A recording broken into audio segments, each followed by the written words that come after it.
Mayres d'amour bwanjye kuvuga ndamuke Rwena Kamuru Kamuru ukore za Jean-Pierre bose nabakire Kamuru ntabwo muzi ubwo Kamuru umuntu ufite amakamyo manini cyane ujye baza banditse ngo Kamuru bose nabaki Kamuru traders yose nabaki nta Kamuru nta Mayres so reka rero tumushake ku ikoranabuhanga turamuhamagara kuri telefone atubwira iby'igoma ngo bimeze bite Ndayize Sudi abe adushakira amashusho y'umuganda ya Sarongo ibikorwa mwaramutse neza mwaramutse neza Damuke TV nari ndimo mvuga ngo ni Kamuru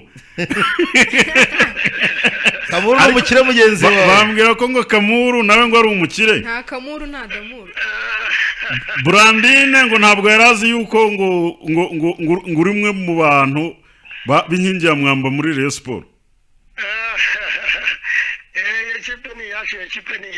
reba ni kota ariko naye ndayifaniye da nabonetse umunsi wa Rayon ko nari nagiye kwifatanya n'abaturanyi ba Kongo mu gukora umuganda wo bita Sarongo yego ubwo nibyo twagira ngo mutubwire kuko twabonye mu mpera muri iyi weekend mwari muri Goma muratubwira urugendo rwanyu kujyayo ese mugeze Igoma hari ukuntu mwatekerezaga wenda hameze byanze bikunze mwabonye hameze gute ni mu bisangize abakurikiye Damuke Radio TV murakoze cyane Damuke TV ubusanzwe yewe mpagarariye abari umuherekane rw'impu n'abakora ibikomoka ku mpu n'abacuruza ibikomoka ku mpu twari twifuje yuko umuntu uhagarariye mu Rwanda ibiva ku matungo ko najya kuzaganira n'abacuruzi bo muri Kongo hari Igoma uko dore ko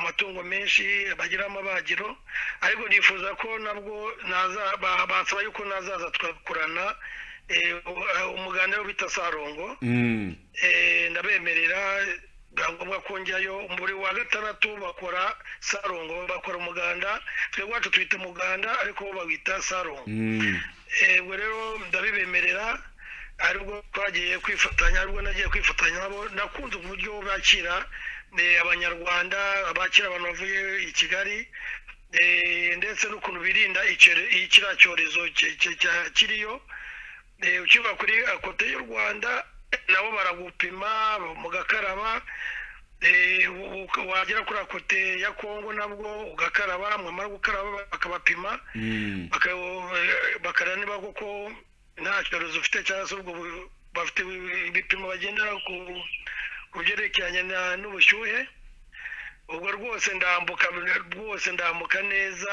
ngeze Igoma rwose uko naherukaga mbere mu Venezuela itarafata Goma naho nasanze biratangaje n'ibintu byo kwishimira rwose bravo kuri mu Venezuela rwose yego turimo turabona uri mu bikorwa bya Sarongo urimo gukorana n'ababyeyi ba hariya Igoma ahangaha uratubwiye uti mbere yuko M23 itarafata hariya nuko uyu munsi yahafashe ubona bitangaje hameze neza duhe ishusho nubwo wenda turimo kubibona mu mashusho koko ariko ku kijyanye n'umutekano uhari uratunyuriramo muri mu ncamake umutekano wahabonye uko wabonye bimeze bitandukanye n'ibiba birimo kuvugwa abantu bavuga bati Igoma nta mutekano uba uhari murakoze cyane reka mabwiza ukuri M23 bravo rwose reka mabwiza ukuri mbere nigeze kujyayo M23 itarafata bira bice ariko njye ntabwo rigeze ngera kure kuko nabonaga barambwira ati nurenga ahangaha urahura n'abagizi ba nabi barakwambura icyo gigapo ntabwo kigarura umwanda mbega ukabona ni ahantu utanashobora na bizinesi utajya no gutimberera ariko ubu ngubu ukuri nanjye byantangaje nanezerewe nanavuye minatinze cyane kuko twakoze umuganda turangije abayobozi batanga message ku abaturage baritabira benshi muraza no kubibona ningira ngo bone mwabonye amavideo cyangwa ariko nabwo ngo ukiba ku isadi y'u Rwanda ujya mu Igoma naho bitandukaniye n'iwacu ari Igisenyi hari isuku. Ikintu cya mbere nabonye ni uburyo abaturage bamaje kumva akamaro k'isuku. Abaturage ubona bashyize hamwe, abaturage babona ibintu byabo biri ku murongo, bamaje kumva akamaro k'igihugu cyabo, ubwabo bafite urukundo rwo kugira ngo bakorere igihugu cyabo. Urumva nta mwanda mu muhanda, bakunze abantu bava muri Kigali, bakunze abantu bava mu Rwanda, mbega n'abantu ubona bishimiye abaturanyi. natwe tugenda twarishimye pe, turanezerwa, turafata isi kuko nuko habaye Igoma kweri. Turatembera, baradutembereza mu makaritsiye, mbega ubona bakaperezanta bakambwa atavuye mu Rwanda, we aje kureba uko twafatanya mu byerekeranye n'amabagiro n'impu, ku buryo twabigisha uburyo batereta impu zikagira zikabakarite, kuko babagisha ibyuma. Ugasanga impu barazangiza, nibo bafite amatungo menshi, byari byose murabizi namwe. Ubwo rero nibyo nanagiye, ariko ntabwo nabonye umwanya kugira ngo nganire n'abacuruzi. Ariko twakoranye umuganda, message batangaza message abayobozi bari mu 23 n'abandi bayobozi bafite mu nzego, mbega ubona ni ibintu abaturage barishimye, baranezerewe, bateze amatwi ibyo barimo kubabwira, message babaha. Mbega usanga ni ibintu mu myaka ibiri, imwe mu myaka ibiri ibyo bamaze kugera, ndavuga ati niba mara imyaka nk'icumi nukuri bazamaje kuba nka Singapore rwose. Mbere yuko wenda tujya ku bijyanye no gutunganya uruhererekane rw'ibikomoka ku mpu, naguhana bagenzi banjye Jean Pierre, nawe ndabona rwose afite akayihaye washaka kugira icyo akubaza, arimo arashyugumbwa, nawe namubashyikiriza mukavugana. nabashuhuje. Jean Pierre mumeze mute muri Damuke TV? turakomeye. Hanyuma abanyarwanda barimo kubagezaho ibyiza. izo ni inshingano by'umwihariko mu kiganiro Rwanda Nkunda, ryo ni itegeko, nibyo dusabwa, nibyo twiyemeje. Numvisha no muri Goma rwose batangiye kubakurikira Rwanda Nkunda, numvisha bambwira ngo barayikurikira. Aho ngaho ni sawa. Brandine baramuzi rwose, bambwiye ngo n'Urubavu bambwiye ngo basigaye bakurikira ikiganiro cya Rwanda Nkunda. Wewe muzagerageza ngo mukigize hino, ndababwira ati buriya ababishinzwe bazabishyira mu bikorwa. Rwanda Nkunda rwose basigaye bagikunda cyane. Yego. Hanyuma nge nari nifitiye ikibazo, byanze bikunze nk'umuntu wageze Igoma, waratembereye, ariko cyane utubwiye ko witabiriye igikorwa cy'umuganda, hari abazi nka Sarongo.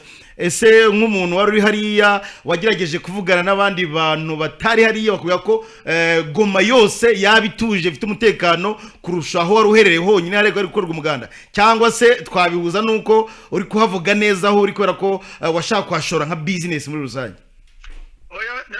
Mu by'ukuri hari abagenzi banjye b'abaturanyi nyine ba muri Kongo, abanyekongo, twafashe umwanya turanaganira, turanasangira.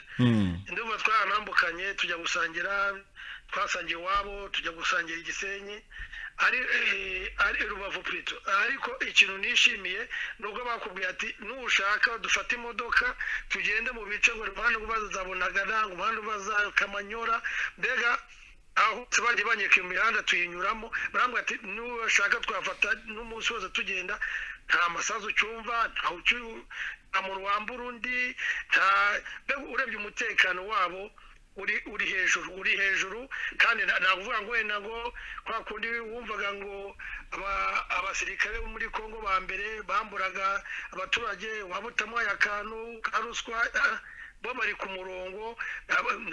Ubwo nashatse usibye imodoka nabonaga z'abapolisi, cyangwa se nkabona imodoka ni rimwe na rimwe za gisirikare. Ubundi ni abaturage ubwabo bicungira umutekano, nibo bonyine baba. Nabonye na waribo bita ngo niba bahagarariye abaturage twe twita ba gitifu umurenge cyangwa ba tugari, baba bafite ibyombo. Baba bafite icyombo, ugasanga niba habaye wenda akantu babona bahamagara iyo polisi. Nta nubwo ubona hari ubona polisi rwose n'abaturage ubwabo bene igihugu babicungiye umutekano. Ibintu byashimishije cyane ni nko kubona mu tugari twacu ba mudugudu waba afite icyumba. Rero yaba abona yari ikibazo kibaye mu baturage kayamagara nka polisi ikaza kugira gute gufasha, ariko bambwiye ati nta bibazo bikunda kubamenyesha wenda ibikorwa bya leta bambe bya M23 kuvuga wenda iyo umuganda wenda nk'ibyo byose cyangwa abashyitsi baje nuko gusa mbona mbega haratekanye ameze neza, byanangaje nanjye pe byanangaje cyane. Yenda dusoza kuri iyi ngingo nandi kukubazaho, urumva Goma ya mbere turayiza benshi uburyo umutekano wari witwaye, ndetse na Goma y'ubu ngubu genzurwa na FC 23 nayo turayizi. Ese nkawe niba waragerageje kuganira namwe mu bayobozi ndari baramwahuye, baba barigeze bakubwira yuko Goma bafite ubu itekanye, abaturage bishimiye, bazaharekura cyangwa bafatiyeho ubwo gahunda ni gahunda? nabaye nk'abambaganiza mavuga ati murabona icyerekezo ari iki, kwanza murabona ko habaye impinduka, ati habaye impinduka kuva zigaragara kandi cyane, hari umutekano, hari amasuku. Murabona ko M23 murabona ko ifite gahunda yuko ahangaha azaba none bazakomeza akaba umutekano urambuye. Ati twebwe ubwacu abaturage niko banyibwiraga, ati twebwe abaturage ba Kongo ni twebwe tuzagenda yuko tugomba kuguma M23 kuguma ikadushyigikira ikaguma kabanga, kuko n'abanyekongo n'abacu n'abana bacu ni nabo ducunye umutekano. Nta mpamvu yo kugira ngo bazarekure, anya baherekure, twese tuzajya mu gisirikare turwanira igihugu cyacu, turwanira amahoro yacu. ngira ngo nanjye ndabasuhuje, nagira ngo mbibarize akabazo kamwe. Brandire mumeze mute abayobozi? Aya ni abayobozi abayobozi rimwe muri aho ngaho. Abayobozi nitwe turabasuhuje ubwo ngubwo natwe. Nifitiye ikibazo ku bijyanye wari wikomojeho na mbere, ariko ntiwabisobanura neza ku kijyanye n'ubwirinzi bwa Ebola. Ngira ngo uko imibare igenda isohoka igaragaza ko muri Kongo muri rusange imibare ya Ebola iriyongera, ariko n'ubundi nkuru zikavuga ko M23 yafashe ingamba zo kwirinda Ebola. Ariko dushingiye ku mashusho twabonye, ntabwo twebwe turi kubona ubwirinzi uburyo bwakarijemo. Ngira ngo nk'umuntu hari watubwira muri make mbese ingamba zafashwe, ubwirinzi gukumira icyorezo cya Ebola bimeze gute muri ako gace M23 iri kuyobora? Uko nabibonye ndi hariya n'abariya mwabonye bamo kuganirizwa na M23 cyangwa bari mu nzego, abariya urebye Goma nta kibazo gihari pe, nta kibazo gihari, kuko nabajije n'abashinzwe kudupima, n'abashinzwe ko tujya gukaraba, kuko baramdagatse nko ku munsi mubona nk'abantu bangahe bashobora ati nta bantu turabona, ati ibyo ngibyo byose birimo kubera iyo ngiyo mu bicunda bya Kongo bayoborwa na leta. Ariko ati hano Goma nta barwayi turabona kuva twarwatangira kurwanya iki cyorezo. Urebye nabari bari hariya kugira ngo babonye barimo kuganirizwa n'inzego za leta, wabonye yuko rwose nta kibazo gihari, kuko no kwinjira hariya barabapima mwese, barongera bakabapima. Wabonye ko ni ibintu bashyize ku murongo, ni ibintu mbega bitabiriye ko bagomba kurwanya icyo cyorezo. Ubonye rwose nta kibazo kiri Goma rwose. Ndabashimiye cyane.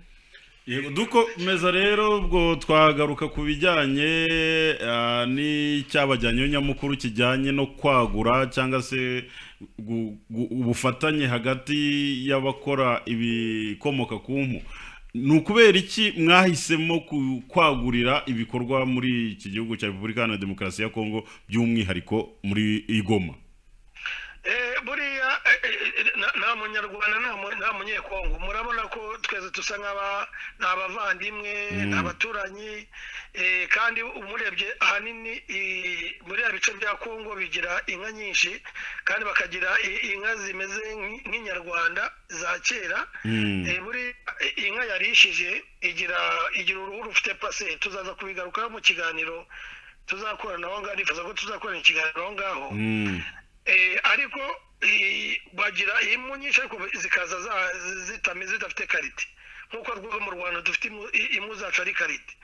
Abacuruzi babo rero kuko benshi bakorana n'abacuruzi bacu mu Rubavu, Rubavu dufite abacuruzi bacu bacuruza ibikomoka ku mpu, bacuruza impu, nabo twagiranye ikiganiro nabo twifuje ko tuzasubira none tukaganira n'abacuruzi bafite amabagiro bafite inshingano mu bworozi, ariko urebye ni icyiciro cya nyirizina no kugira ngo impu zabo nabo zigire karite, kuko ntabwo baziha valeri nk'uko tuzavareri inaha, nk'uko asosiyasiyo yacu Rwanda Leather Association ari association nayo mbarizwamo ari nayo nyoboye. Twifuza ko nabo uruhu rwayo muzabo zagira karite, bakajya tugaterura amabage tukabigisha uburyo batereta uruhu, babagisha amamashini kugira ngo uruhu rwayo ruza ari karite, noneho turusheho gufatanya mu bucuruzi no kwigishanya kugira ngo twese tubyare umusaruro ari abaturanyi ari natwe bo mu Rwanda. Ibyo twifuze ko twazakorana nabo, kandi banyijeje ko tuzajya tugahura tukagirana imikoranire. Ubwo wenda ntabwo nakurekura ntakubajije ku bijyanye ibijyanye n'uruganda rutunganya ibikomoka ku mpu inaha mu Rwanda iwacu bigeze hehe, nabyo mwabitubwiraho gato, wenda ibirambuye mukaza bitubwira mu kiganiro kizaba kirambuye tuzagirana. Nagiye Rubavu ngigoma tuvuye aho ngaho mvuye i Kigali, hari inama yabaye ihuje inzego za leta zose zitandukanye, natwe turimo abo muri association y'ibi ngibi bikomoka ku mpu. Ni inama yagenze neza kandi nshimira ubuyobozi bwa Minicom budukurikirana buri munsi. Ni inama yagenze neza, batugaragariza aho bageze mu ruganda ntabwo rworoshye kurwubaka. Uruganda buriya duretse gutembera muri Ethiopia, buriya nibo bafite inganda nyinshi zitunganya ibikomoka ku mpu, bafite n'inganda zikora impu.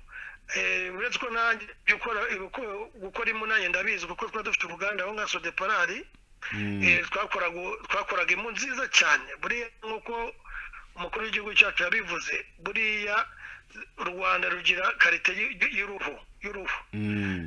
Rero ntabwo biba byoroshye gushyiraho uruganda. Muzi ko bari bavuze yuko uruganda ruzubaka amabuye mu Bugesera, haza kuba imbogamizi ikibuga cy'indege n'ibisiga. Nuko byagenze nyine, urumva ntabwo byakometana wenda nuko abatekinisiye babibona, ariko uruganda bavuga ko barwimiye Gicumbi kugira ngo nabwo hari inyigo irimo kwiga, ari nayo baduhamagaye dutangamo ibitekerezo byubaka, kandi twizeye yuko leta iticaye irimo gukomeza kudushakira uruganda rwazajyaho. Ariko ngaruka ku ruganda, nubwo uruganda rutarubakwa, ariko ubu abacuruzi b'impu, abakora ibikomoka ku mpu turatekanye rwose, turatekanye, kuko muzi ko havuyeho ibwiriza, nibyo navuga tuzagaruka ku kiganiro n'inzu aho ngaho i Kigali, kuko havuye ibwiriza y'uko ryatubuzaga gucuruza inyuma ya se. None baratwemereye, impu zacu zapfiraga mu mapo, ugasanga uru rwo mu Rwanda nta gaciro rugifite, ariko ngo urimo kugera ruzamuka, kubera ko turimo gukorana n'ibihugu biri inyuma ya se, ni nabo baza kugura impu zo mu Rwanda. Urebye mbere uko byemeze mbere n'ubu ngubu, turashimira leta yakuyeho iryo bwiriza. Ubu bacuruzi rwose bameze neza, uruhu rwongera rugira agaciro, yaba urw'ihene yaba urw'inka. Ibyo tuzabiganiraho ku kiganiro kizaza aho ngaho, ariko mwumve ko uruhu rwo mu Rwanda rwongera rwagize agaciro, rwazamutse. Nubwo dutegereza uruganda ruzaza, ariko ubu ngubu abacuruzi bameze neza rwose. Hari n'inkweto n'ibindi bikoresho twagiye tubona rwose bigaragara yuko biri ku rwego mpuzamahanga, nk'ibyo dusanzwe tubona bitumizwa mu mahanga, birimo inkweto ubona ari inkweto z'abagabo nziza, ukabona ni amasandari meza, biri ku rwego nk'urwo dusanzwe tubona bituruka hanze kandi biza bihenze.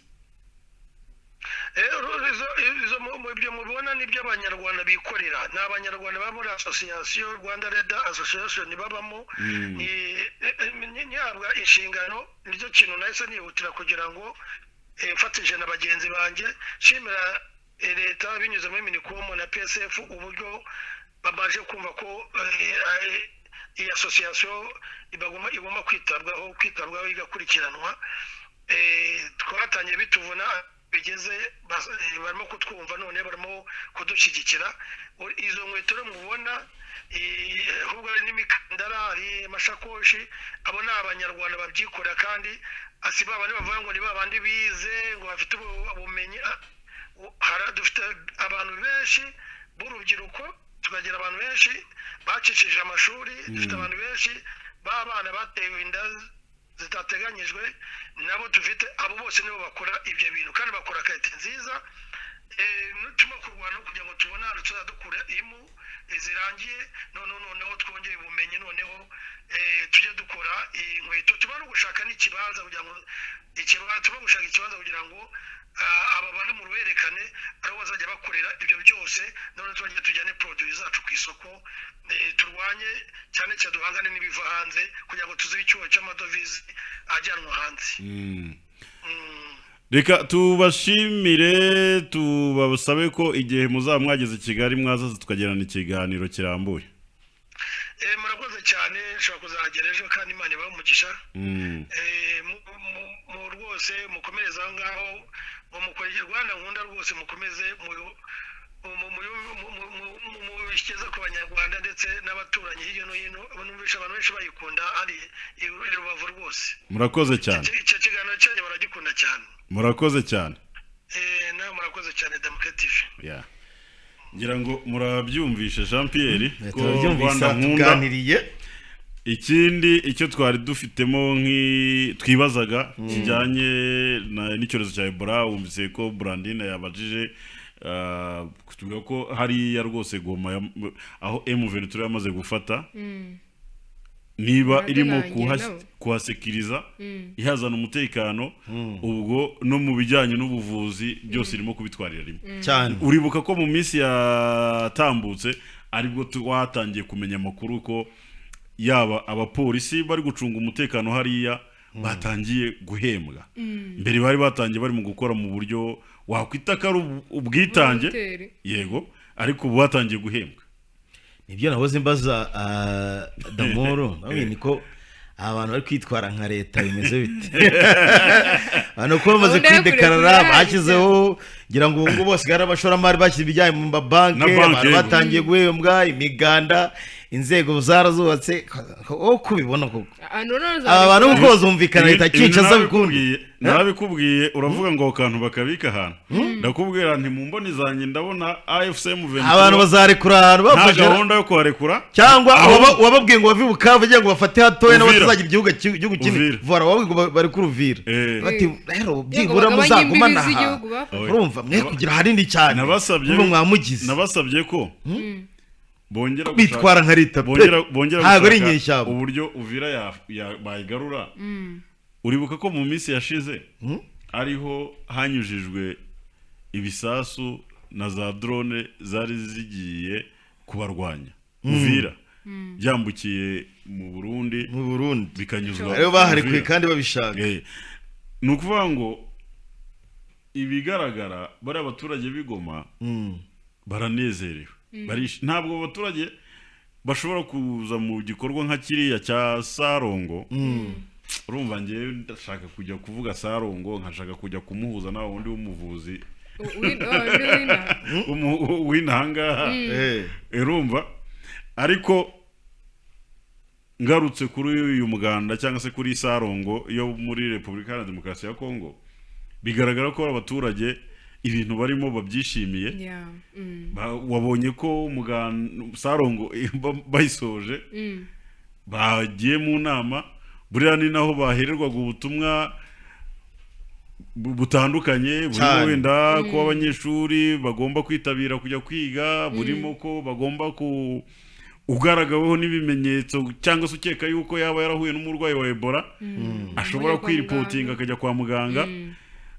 niho bahererwa buriya banasanga barashyizeho n'abajyanama b'ubuzima babona bari uri kubyumva eh urabona ko ni ibintu rwose wa mugani wawe nk'uko wari ubivuze kubona abantu bitwara nk'igihugu ni leta nzima kuzava ngo bare ku butaka bamaranye hafi imyaka 4 suzi niyo njyasubizaho ishusho nari mbonyemo amashuri eh amashuri nayo ubona buryo yubakitsemo ubona yubatswemo ubona bijya kumera nkaho ni ishusho yari ibanje yari ivuyeho uburyo amashuri yubatse rwose ubona ari pra imeze nk'iyo mu bindi bihugu ahantu ufite gahunda yo kurekura ntago wahitaho gutya ahantu ufite gahunda yo kurekura imihanda ngimira reba y'amashuri akurahiye imihanda irimo irakorwa amavuriro zirasi za antene ziri inyuma z'iminara hari ibyo byose reba ubwo rero bivuze ngo ntabwo aha hantu ushobora kuhashyira ibikorwa remezo bibiri kuri uru rwego simbona M23 ivuga ngo aha hantu naho turongeye turahataye turahavuye ntago wakora ahantu kuriya neza bari abaturage baba bababajije bari abaturage baba bahombye tukiri rero muri Repubulika ya Demokarasi ya Kongo ubwo twarimo tuvugana n'uwari uhibereye